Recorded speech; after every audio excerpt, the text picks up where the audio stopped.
Hello, how are you doing? You're looking very well. So I just wanted to make this quick introduction to this video because originally I filmed some of it outside in December last year, lost all that footage. Everything kept shutting down, ended up dumping it, and for some reason I ended up losing the audio of it as well. I don't know what happened. Incompetence is what happened. So I'm filming this intro. I was originally talking about some ideas by a vlogger called Cody Wanner. I'm going to keep that now for a separate vlog, so I can talk about it from my perspective now. In this one, I talk about some ideas that I've tried implementing from Gary Vaynerchuk. Anyway, hope you're well and enjoy this video.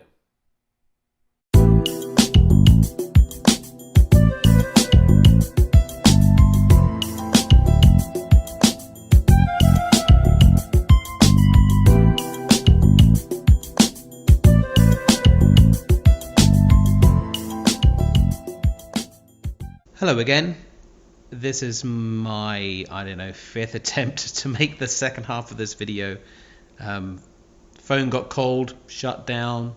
Phone got full, shut down. So hopefully this episode is filming. I've also been implementing some suggestions by Gary Vaynerchuk. If you put in Gary Vee Barbershop or Gary Vaynerchuk Barbershop into the YouTube search engine,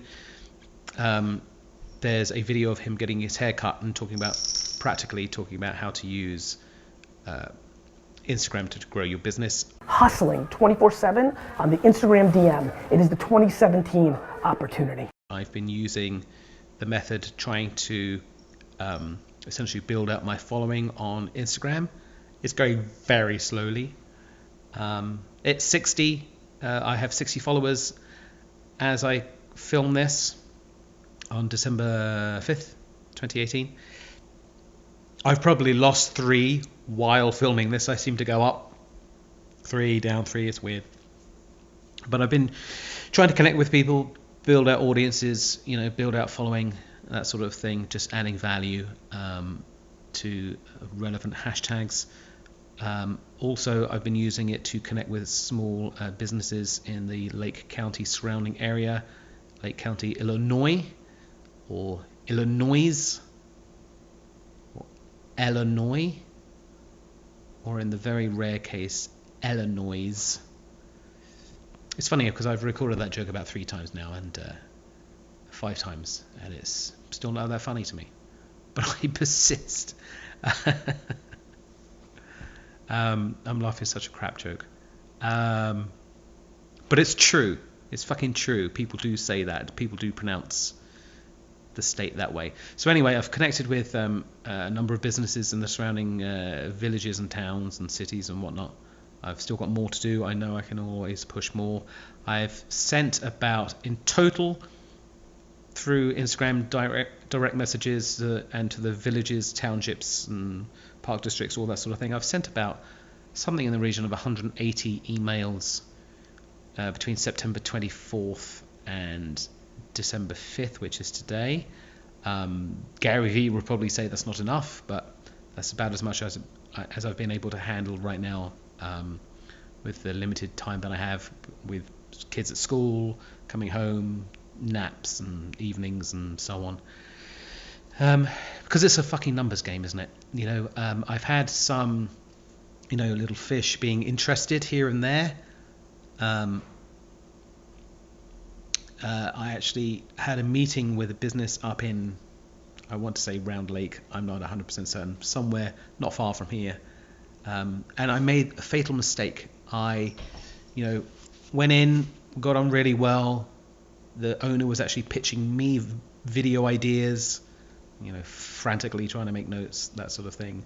Sent him a proposal, which is essentially almost like a commitment of 6 months, where I wouldn't be able to take on pretty much anything else without outsourcing. So it's a large commitment doing all the videos myself.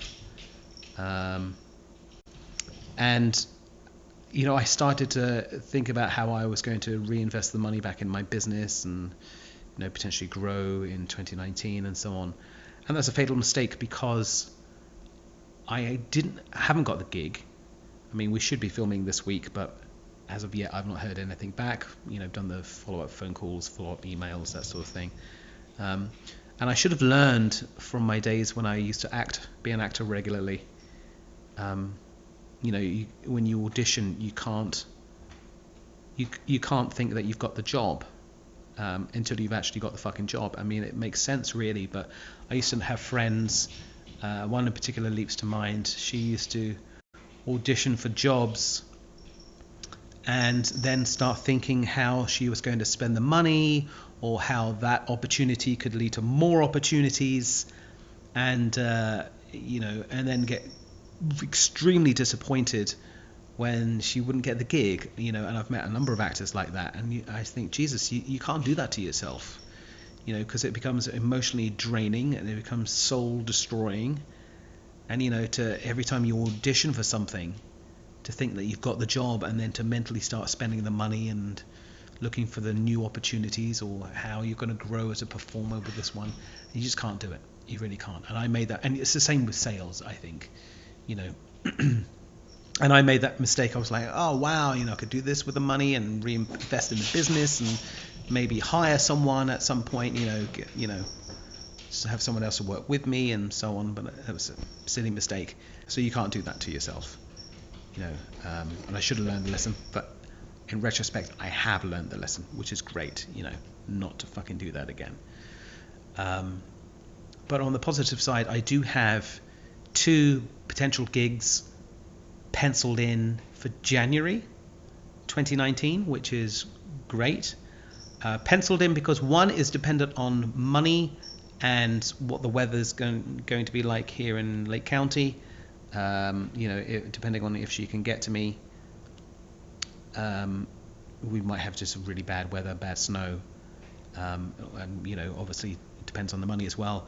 Gary Vaynerchuk talks about when you're starting out launching a business or a personal brand or whatever it is, offering things for free, and that's fantastic and great and everything. But the thing is, I'm in my 40s now and I've got 2 kids and a wife, and it's a little bit difficult for me. We're on a single income, and it's a little bit difficult for me to turn around and say, hey, I've got all these gigs lined up, but I'm getting no fucking money for it.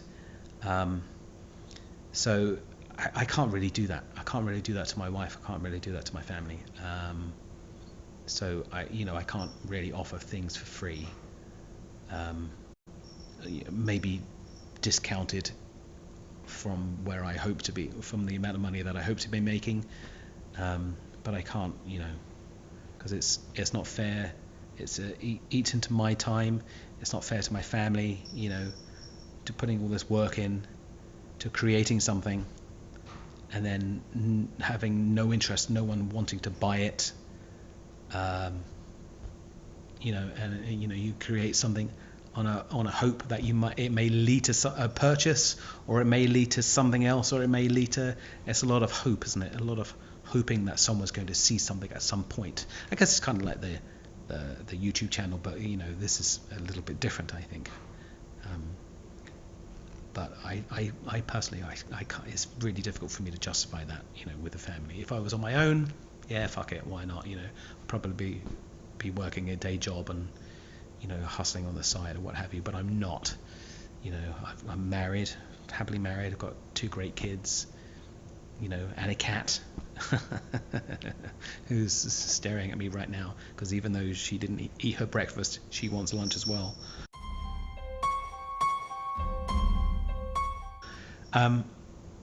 But I can't really justify that, at this stage. I can't do it. If I had regular income coming in, another stream of income coming in, I was making really good money, maybe, probably, sure, fuck it, why not, for a small business. But maybe if I make some sort of success of this, and in a few years, and I'm working regularly and for larger companies or what have you, or I've got a sponsorship, or I've got a comfortable stream of income coming in, sure. It seems a little bit mixed up to do that, but I find it difficult to justify doing things for free when we're on a single family income. So that's how it is. But anyway, I just wanted to finish this episode. The other before I forget, the other gig is a friend of my wife's. That's sort of a second week of January. That's potentially penciled in, but both of those really, like I've said, until I'm actually physically on set filming the thing, or I've got money in the account, it's difficult. Maybe it's because I'm English, don't know, but don't really like to get my hopes up, and be bitterly disappointed, especially because it's not necessarily me, but there are lots of other factors as well. Weather is a factor, timing, something may come up that is a little bit more important than making a video of someone, finances or what have you. There could be any number of variables to actually stop those gigs from happening. Obviously, I really hope that they do happen, but at this point, who knows? So there's 2 potential gigs lined up for January. So not quite doing the happy dance yet, but that's certainly better than nothing. Just got to keep pushing and reaching out to people and hoping to get make some sort of a breakthrough and get some sort of regular thing going. We'll just have to see how it goes. Hazel the cat's trying to make a cameo in this episode, I see. But that's it for now. Hope you're doing well. You're looking well. Talk to you soon.